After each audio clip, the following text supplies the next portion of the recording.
Hello, everyone, and welcome back to the Original Medicine Podcast. My name is MG McCullough. I'm a classical Chinese medicine practitioner, doctor of Oriental medicine, and acupuncturist. And I have a practice in Greenville, South Carolina, and I practice remotely anywhere in the world. This podcast was designed to give you more information, especially from a classical Chinese medicine perspective, because there is just so little information. And today's episode is about colds. So what we're going to do first is give you the info that you need to hopefully prevent, but if not, manage your next cold, including how to tell if you have a hot cold or a cold and what to do in each situation.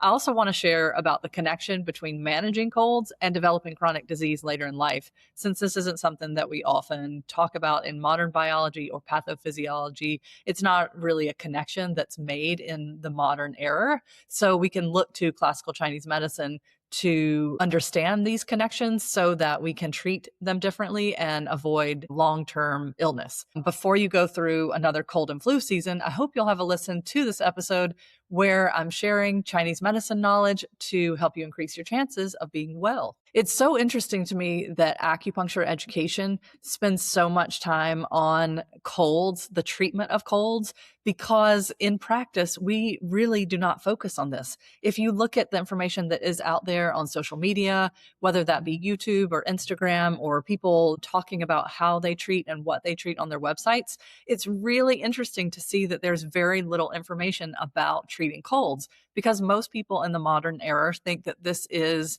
just no big deal. It's just a minor inconvenience. You don't feel great for a couple of days, but it goes so much deeper than that. And the way that we handle colds or other viral illness, this is just generically viral illness, can have really long-lasting effects on our health. And so before we get into how to know if you have a cold or a hot cold and how to treat that, I also want to give you the overview of the classical Chinese medicine view of the body, because then what I'm saying will make sense. I think one issue that we have in the acupuncture arena is that when we talk about how we treat things and we talk about the organ system, or we talk about what affects things negatively or positively, we run into trouble because the people who are listening to us don't have the background that we do. When we say something, people think, oh, well, that's bullshit, or like, no, it's not, and if you haven't seen this before, please go to my Instagram, Dr. MG McCullough. I post videos about low channel treatments, and people beat me up all the time about the kidneys don't store fear, the emotions aren't connected to illness. People say all kinds of things because they are not familiar with this idea. And what that tells me is that people need more background, and also they need to think more than 5 seconds before they open their mouth. Of course. But what I'm saying is we need an understanding before we can move forward and hear what I'm saying. So if that's you, if you have some doubts or you're like, what? Like, what's a hot, cold? That doesn't make any sense. It does make sense once you hear what I'm going to share with you. So stay tuned. I'm going to try to make this as quick as possible, starting with the view of Chinese medicine, the view of the body from a Chinese medicine perspective. So what we have going on is an idea of exterior to interior. Exterior meaning the outside of our body, what contacts the outside world, the air, other people, right? What we think of as how we contact germs in modern parlance. What is in the outside world could come into the body at any time. The way the Chinese saw it was that the most exterior layer of the body, they called the exterior, and it's made up of sinew channels. The sinew channels is a classical understanding of the body that modern acupuncturists learn almost nothing about. You flip through the book and you see that sinews are on, page 53, and you never hear another word about it. Okay, that's where it exists in modern acupuncture. But in classical acupuncture, sinews are extremely important. They're the channels that we use for when you have an injury and you roll your ankle and now it's stiff and you can't move it. When you pull your back. These are things, the sinew channels are great things to use for musculoskeletal pain. They are incredible for removing stuck energy that causes pain. Okay. And that's how they are, if we had to summarize. So now I'm really boiling this down. Okay. The sinews are vast. They have lots of purposes. But what they also do is try to prevent things from the outside, like viruses, from coming in. But sometimes they begin to fail. And we'll talk about how they start to fail too, in the same vein of preventing illness. when we want to increase our immunity, essentially what we are doing is increasing the strength of our sinew channels. So the sinews start to get a little weak, and then a virus comes into the body. But there are lots of sinew channels. There are 12 sinew channels. So it doesn't penetrate the whole thing and get all the way into the interior of the person's body, but the virus is kind of stuck in that exterior layer, okay? So in Chinese medicine, we differentiate. Okay, let me back up there. Sorry. When that virus comes into the sinew layers, that means we have a cold. Okay. And in Chinese medicine, it's called an exterior wind attack, because wind is thought of as a mechanism that brings something in, right? Wind blows in, like think about the weather. Sometimes before a new front comes in, it will get windy. And then all of a sudden the weather changes. It starts to snow or rain, or maybe the temperature changes. So wind brings with it change. Wind can be representative of change, but also wind can bring in things that you don't want. Wind brings in, like, the attack is the word that Chinese medicine texts use. So if the sinews are not strong, then the cold comes in, okay? And cold classically, traditionally, even in traditional Chinese medicine and classical Chinese medicine, is thought of as the enemy. Cold is representative of something that you do not want. And it's thought that this is because when people are alive and well, they're warm.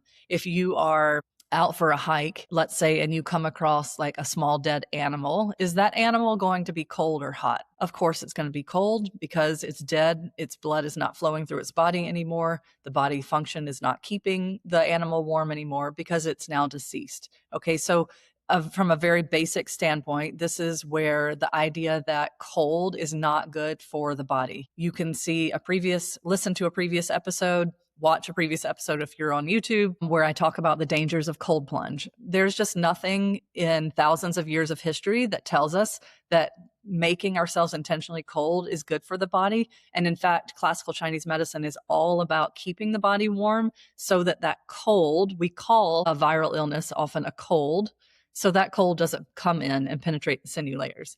But let's say it's come in and the sinews are a bit weak and it's stuck there. So the fight is going to ensue, where the sinew channels are trying to push out this problem, this cold. This is where we talk about cold colds and hot colds.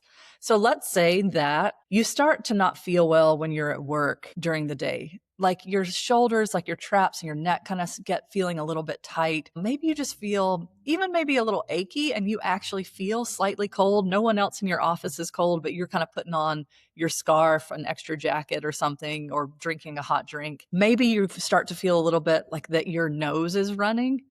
These are signs of a cold, okay? As opposed to, let's say you're at work and you start not feeling so good and the symptoms are your throat starts getting scratchy. That little tickle in the back of your throat, it feels like a little raw.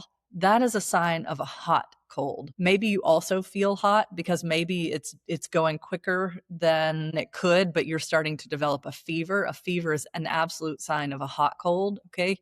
Or a hot viral illness. When I say cold, I'm just kind of using that word to be generic. In Chinese medicine, we would call it a wind attack. We wouldn't say cold at all. We would say wind cold or wind heat. So I'm just saying cold include colds, flus, random viral illness that you don't have an actual diagnosis for. Certainly COVID could go in this fall into this arena under this category. Sorry, I couldn't think of the word. Anything that is viral in nature. Now, where that goes is drastically different, as we can see when we group all these things together. A cold for most people is drastically different than what COVID is for most people.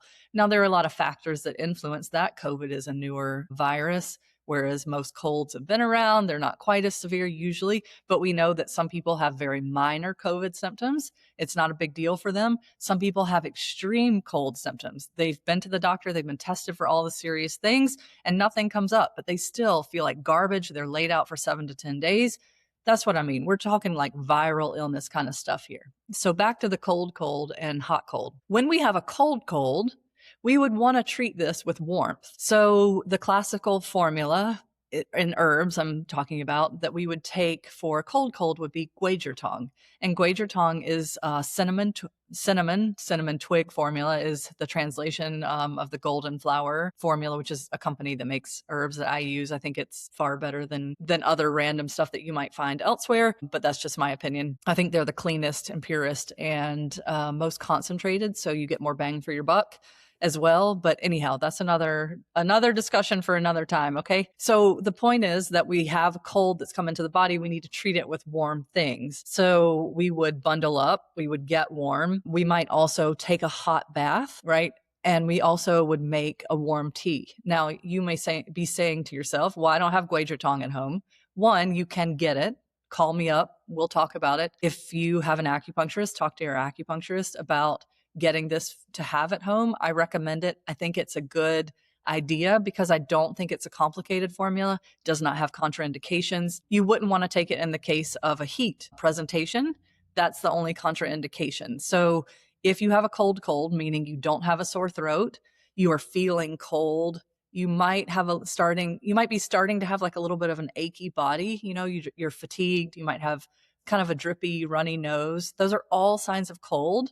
And what we want to do is warm the body. So all the ways that you can think of, except for I would not recommend sitting in a sauna. I would not recommend depleting yourself in the case of a cold, or any cold for that matter. We're not looking to go into an extremely hot environment to warm ourselves. We're looking to gently warm our bodies back in order that it can push the pathogen out. Okay. Along with that, we want to be deeply hydrated, which doesn't mean drinking a ton of water, but water is absolutely important, of course. We want to eat warm, wet food. So your chicken noodle soup is a great thing to eat when you have a cold. Chicken is energetically warm. The soup itself is warm. Broth is more deeply hydrating. And if you put some rice in that, rice is going to be like a time release hydration, because when you cook rice, it goes from dry then to wet as it absorbs the water. And then that, when it once ingested, becomes something that gets broken down over time. So you take a warm bath, you get out, get dry quickly, wrap up, get real warm, have yourself some soup, then you take a rest, right? Because the things that are missing when we get a cold are something along the lines of rest, hydration, being too stressed out, and essentially like not breathing well. Okay. I'm going to come back to those things in a second, but then right now I want to talk about the hot cold. So let's say the opposite is true. You start feeling bad at work, but it's really a sore throat. You're like, man, this sore throat, it was a tickle this morning. It just didn't feel quite right, but now it's really, really sore. That's a classic case of, we call it wind heat in Chinese medicine, but it's a hot cold. Okay. So what you would not want to do is take a hot bath. You would not want to make a ginger tea or a cinnamon tea because that's adding heat to heat. Alternatively, what we also don't want to do is say, oh, I should have some ice cream or a popsicle or suck on some ice because my throat is so sore. That is also not a good idea because cold stagnates, and cold by stagnating will create more heat.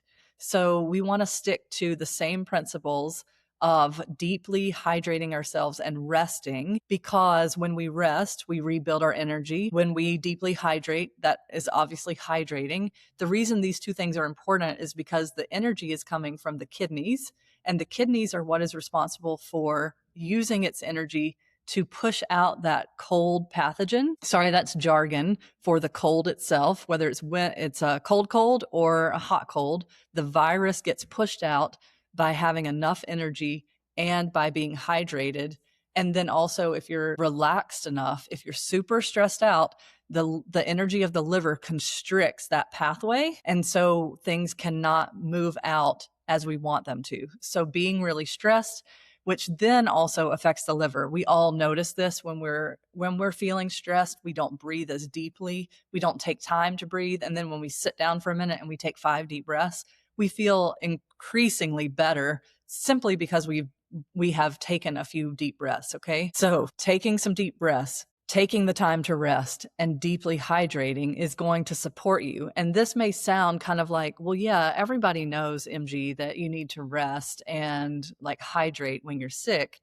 Yes, but Can you explain that to me in modern biology? Why does rest improve your health? Why does it help you recover from a cold? Why does the hydration? I genuinely cannot describe like what the mechanistic benefits are. Whereas in Chinese medicine, I have a very clear understanding that the energy of the kidneys is used to push the fluids so that the cold that you have can be released from the body. When it's a cold, we're going to release that through sweat. Even when you have a hot cold, that also may produce a sweat. And we can see this when we have fever. Sometimes we sweat because the body is trying to use its energy, trying to use its fluids to push that out by mounting like a heat response to that problem that's stuck in the sinew layer. Okay. So let's just recap real quick about if you have a cold or you have a hot cold, what do we do? If we have a cold, we are trying to get warm. So this is like through making a ginger tea, a cinnamon tea. We are eating warm, wet food as usual. This is going to apply across the board, and we're resting, also applying across the board. Something that you could do in a cold that you might not want to do in a hot cold is taking a really hot shower or a really hot bath, so much so that you do sort of produce a sweat. Again, we're not getting in a sauna to do this. We're doing it in a bathtub or in a shower, right? So a natural way to produce a sweat. And then we're bundling up in the house, getting under warm covers, that kind of thing. If we have a hot cold, which is hallmarked by a really sore throat, if you have fever, for sure, you're already in that category as well. But the hot cold is going to be the opposite. We're looking at a mint tea, a chrysanthemum tea. I'm trying to think what other things it would be like readily available. I would not recommend lemon in water or lemon in your tea for either of these presentations, hot, cold, or cold, because lemon has an astringent property. Think if you eat something sour, what happens? There's a pucker, there's a kind of reaction just naturally. And that's also how we see lemon in Chinese medicine for the liver and just in general. And that's the opposite of what we want to do when we are trying to treat a cold, because the goal in treatment is to push something out. And if you're taking in something that is going to bring it in and astringe, that's not really the strategy. Let me rephrase that. That is not the strategy that you want in this case. So hot colds, cold colds, we know the difference, right? Let me just also say, in order to prevent colds, I touched on this in talking about treating hot colds and cold colds. But we've got to have enough energy. We've got to be hydrated deeply enough, and we've got to be managing our stress so that the liver can be relaxed. And so the lung can also be, what we say in classical medicine is diffusing. We feel it in the pulse that it is able to float up to the surface. And that's a really positive thing in the lung pulse. When we are not meditating or doing some sort of qi cultivation, like a mindfulness practice, I would not put hot yoga in this category, but I would put other forms of yoga. There's a lot of breathing. Hot yoga obviously has a lot of breath work too, but it's so depleting that I would not ever recommend hot yoga for anyone. I think there's some people who can get away with it. But anyway, in this case, we're not looking at hot yoga as a way to cultivate qi or to relax the liver, even though it may do that immediately, like instantly, you may feel more relaxed. I don't think it's a good strategy over time. So we're looking at breathing exercises, meditation, qigong, tai chi, a form of yoga that is focused on breath work and postures that flow together, not in a hot room. These things can help. Singing, playing a musical instrument, of course, exercise. But one thing I do want to say about exercise is, if you, like I have been in the past, are an endurance athlete, you know that a sign of overtraining is that you start to get sick often. This is supported by Chinese medicine. Too much activity is going to not only deplete your energy and dehydrate you, but as a result of that, produce a constrained liver and lung, and then you do find yourself getting sick more often. So the answer to feel a cold coming on is not go outside and run 3 miles. It is actually the opposite. It's rest, it's hydrate, because like we were talking about in the treatment of hot colds and cold colds, we need enough energy so that the kidneys can use the fluids that you have, because you're properly hydrated, to push that out, and that will keep you well. So if you find yourself getting sick frequently, frequent viral infections of any sort, you want to think about these things. And also what affects the liver being constrained, emotions that we haven't fully dealt with. If you are going through a tough time in life, you're going to be more stressed. Your liver is going to be a little more clamped down. Okay. If you're processing things, maybe you're working on some past trauma, right? And it's bringing up a lot of things. I've definitely had this experience too, where the liver is just going to be more constrained during that time. So you just want to watch out for yourself by making sure that you are sleeping enough, that you are really deeply hydrating yourself through warm, wet foods. This is foods cooked in water, broths, and stews. Sorry, I meant to say soups and stews, but things cooked in water or broth, as opposed to like a raw salad or even things cooked separately. Like it's like a traditional kind of classic meal in America to have like a slab of meat that might be cooked on the grill or baked in the oven. Even cooked in the pan is going to be a little bit dry too. And then a separate vegetable, maybe, and then a separate sort of like carbohydrate, whether it's a grain or a potato or something. But this can be very drying. You can eat those same foods, but think how you could arrange them together in a stew or a soup so that there is more liquid. Like you're cooking the potatoes in a liquid, you're cooking perhaps the vegetable in a liquid. You could stir in spinach into a soup with chicken and rice, or like a beef stew. I personally like to make a beef stew in the Instant Pot. And then before I serve it, I put chopped up kale in the bottom of my bowl. And then I serve the beef stew over it so that then it wilts the kale and makes it easier to digest. But then I get the benefit of green vegetables, which also relax the liver. So we're thinking in terms of really deeply hydrating ourselves, really being well rested so that we are prepared when our bodies encounter a virus from the exterior. And then also, again, like thinking about how are we managing our stress, our emotions? Are we taking time to take some deep breaths every day? How can we work this in? Because the sinews serve to protect the body from the exterior. This is what I was talking about earlier, what I mentioned in the very beginning. Why is it important that we deal with a cold? If we take suppressive medication, where does that go, would you think? If you just kind of generically think about what are we doing when we suppress? We're pushing it deeper into the body. We have the word suppression in English for purposely pushing down a feeling. When we suppress symptoms, we have to think to some degree they are going deeper into the body. This is how when we constantly operate like this, suppressing viral symptoms, we are putting it into the divergence. And the divergent channels are a channel that uses mediumship to hold a pathology in latency. I know that's kind of jargon speak, but what this means is your divergent channels are holding that virus in latency using the fluids that you have. So over time in life, you're naturally going to decrease your fluids and your mediumship, which is why we work to preserve those by resting enough, by cultivating our chi and our minds, by a warm, wet diet. When we don't do those things, we deplete our mediumship even more quickly. When we have external factors coming in that are just overwhelming to us, again, emotional factors are tremendous here. This depletes our mediumship. And it means that that mediumship it's no longer there. So therefore it can't hold that virus from 20 years ago. So now you have joint pain everywhere, or you have like other chronic disease symptoms and you get the autoimmune diagnosis. Okay. Oftentimes this is coming from something that was stored in the body many, many years ago, and the mediumship has depleted itself. So the way that we treat that in classical Chinese medicine is we're helping you to rebuild mediumship through the acupuncture treatment as well as through diet. That's why diet is so important, why I'm always talking about it, not to beat a dead horse. It's just that it has so many different functions. So when we have a cold, whether it's hot or cold, if we can avoid taking suppressive medication and instead we can work with herbal formulas and also with food and take time to rest, we can push that out effectively. And so then when we get over the cold, we actually are over it and it's not stored deep in our bodies to be dealt with many, many years later. Okay, y'all, I think that was a lot, but I think we got through it. The difference in hot colds and cold colds, how to treat those hot colds versus cold colds, the herbal formulas that are out there for you. I know I only mentioned Gui Zhi Tong. There are a couple more, but get with your acupuncturist or get with me.